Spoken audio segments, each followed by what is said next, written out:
Depuis 2025, la crypto est entrée dans une phase d'intégration institutionnelle. La SEC, sous Paul Atkins et l'administration Trump ont ouvert la voie à une adoption massive, tout en maintenant un contrôle structurel sur la finance décentralisée.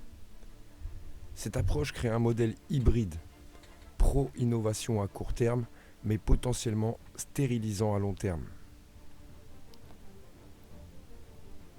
Selon Schumpeter, le capitalisme progresse par destruction créatrice, et nouvelles innovations détruisent les structures anciennes pour en bâtir de nouvelles. Or, dans le cas de la crypto, cette destruction a été freinée par la récupération institutionnelle. La blockchain ne détruit plus le système bancaire, elle le modernise. Le moteur d'innovation devient donc administré et la créativité originelle étouffée.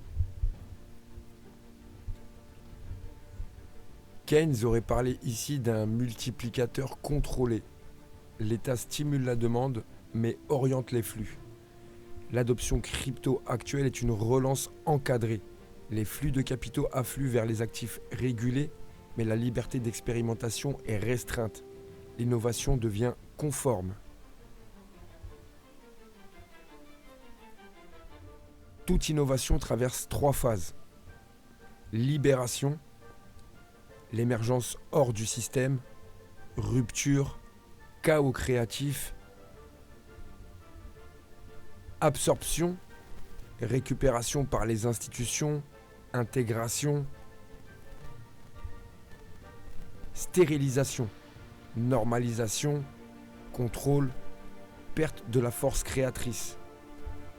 La crypto vit aujourd'hui cette 3e phase. Elle devient norme, mais perd son essence. À court terme, croissance et stabilité grâce aux flux institutionnels. À moyen terme, ralentissement de l'innovation, concentration du pouvoir. À long terme, apparition de nouvelles contre-cultures technologiques cherchant à recréer une liberté perdue. La crypto devient alors le prolongement du système financier qu'elle voulait dépasser. On vit une période de bascule historique. Pendant plus d'une décennie, la crypto a incarné une utopie, celle d'une technologie libre, sans intermédiaire, sans contrôle. Mais depuis 2025, quelque chose a changé. Sous couvert de modernisation réglementaire, les grandes puissances ont trouvé la formule parfaite. Intégrer la blockchain sans en perdre le contrôle. C'est un compromis habile, un mariage entre la finance traditionnelle et l'innovation décentralisée. Mais c'est aussi une capture. On ouvre la porte à l'adoption. On laisse entrer la liquidité, les banques, les fonds, mais on garde la clé dans la poche. Ce que Schumpeter appelait la destruction créatrice est en train d'être domestiqué. On ne détruit plus le système, on le modernise. On n'innove plus pour libérer, on innove pour rentabiliser. Alors oui, cette phase va générer un bull run institutionnel. Oui, les flux vont affluer. Mais derrière cette euphorie, l'esprit initial de la crypto, la liberté, la souveraineté, s'efface lentement. Et quand le marché s'en rendra compte, une nouvelle génération d'innovateurs cherchera à briser ce nouvel équilibre. Parce que l'histoire économique est cyclique. D'abord on libère, ensuite on récupère, puis on stérilise.